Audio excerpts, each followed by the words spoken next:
ever noticed how, right when we find out what people do for a living, we start to relate our experiences with that? Like if you find out someone's a lawyer, you'll talk about the law. Or if you find out someone's a dentist, you'll talk about your own teeth. And you mean it too.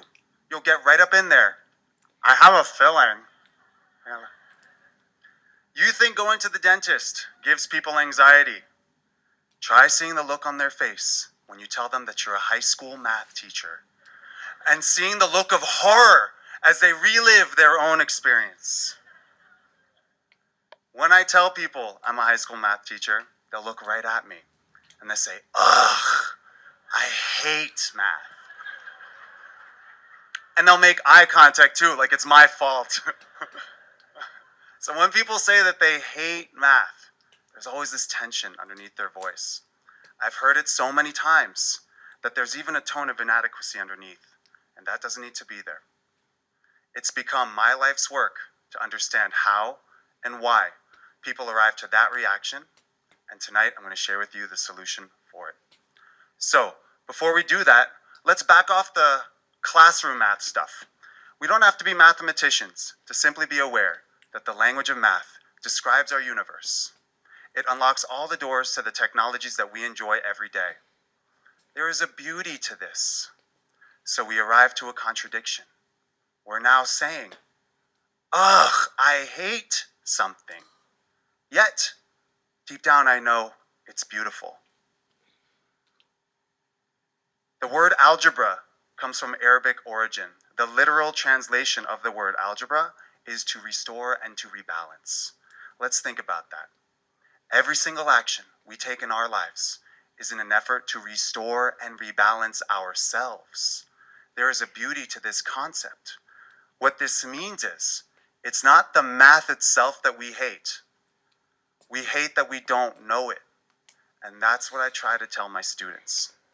So, after years of seeing people cringe, I started to wonder, what sort of torture chambers are people learning math in these days?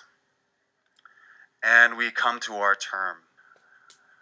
It is an actual term. If you type in math anxiety on Amazon, you'll find a long list of books on the topic, such as Overcoming Math Anxiety, Conquering Math Anxiety, Mind Over Math, and of course, the mystery caper, Secrets, Lies, and Algebra.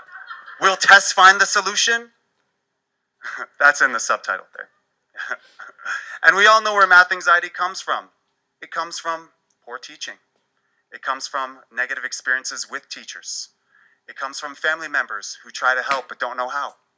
It comes from the high cost of tutoring. It comes from an educational system that's budget slashed and outdated.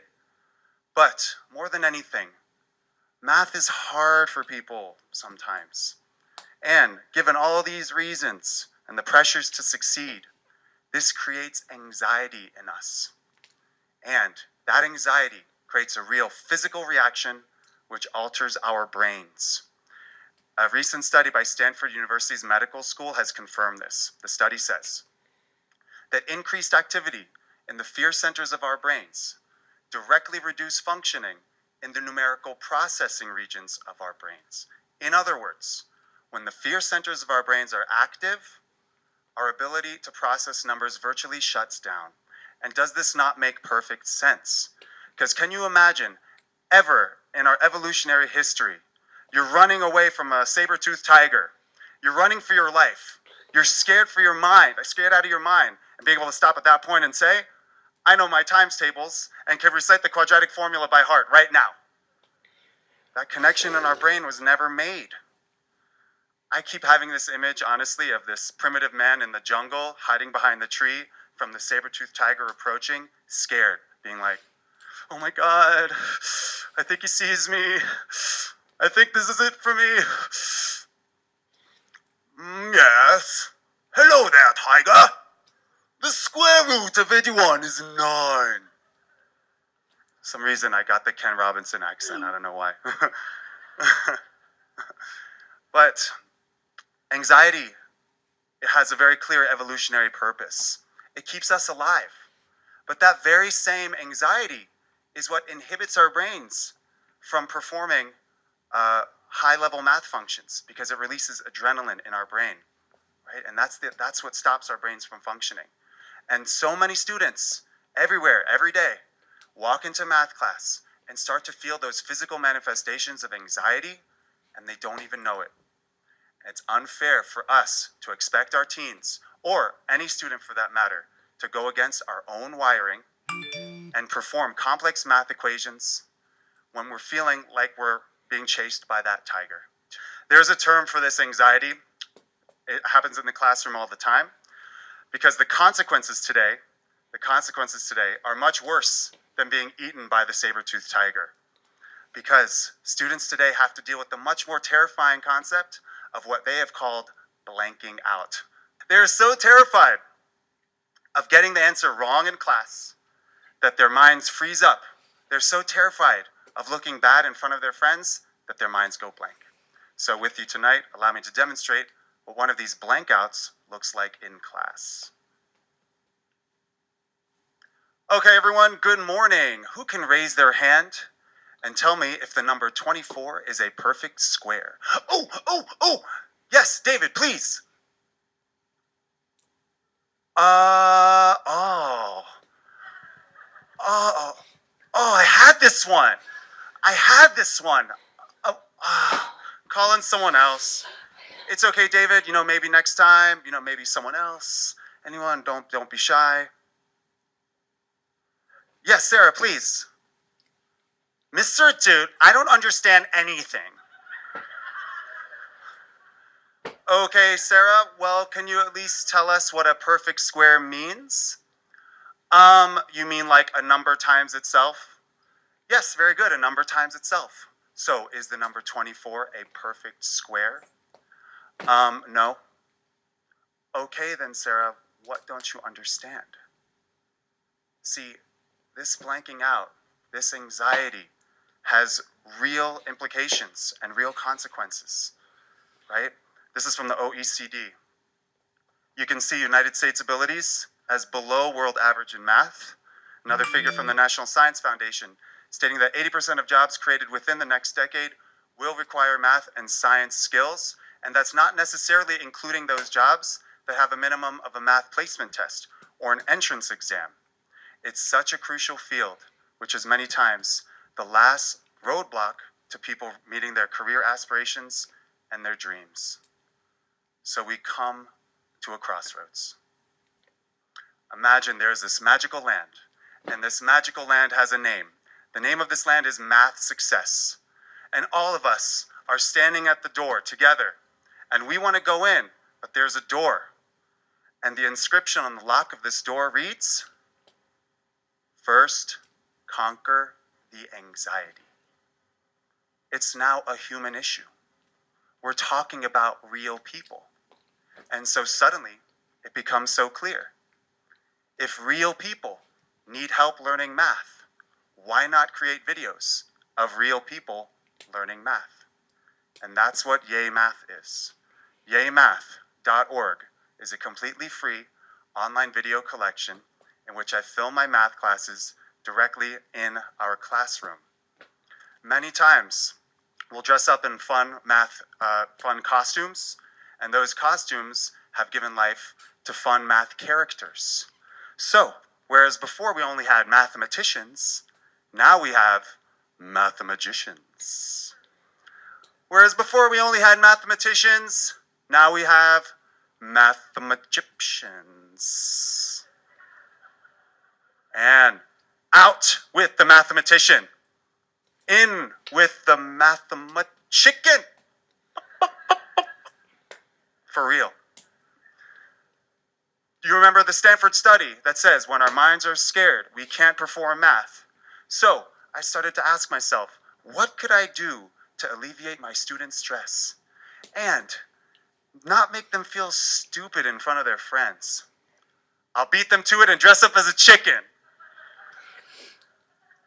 Because if anxiety and fear equals no math, then laughter and fun equals yay math, right? And that's what we're doing. This is supposed to be fun. It's supposed to be funny. It's supposed to be unscripted.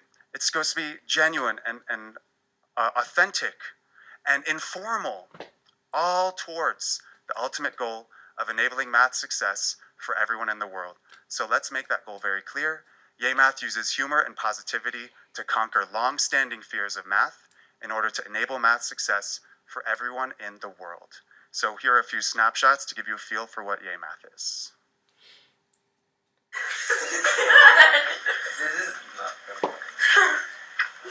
We're still going. I am the mathematician. That's what's going on. Today we will be doing operations with radical expressions. Are you ready, class? It's not filming. Oh, it is filming. The magic is happening before your eyes. Yay!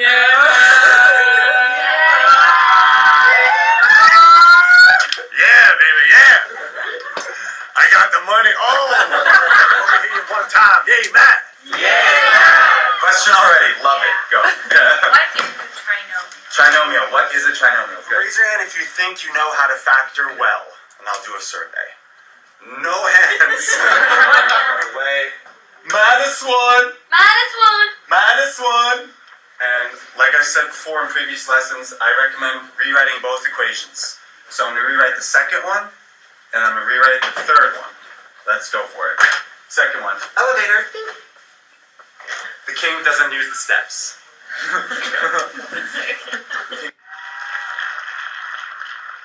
Thank you. So let's talk about how this started. Some years ago, my classes and we started to realize that we're having a lot of fun during our lessons. I'm truly blessed to do what I do. Education's a calling for me. I think students are awesome. And I know that they can tell that I love what I do for a living. So that sort of mutual energy is very tangible. You can't fake it, it's very real. And so the conclusion was that energy could not be contained and had to be put out there so that more people can benefit from it.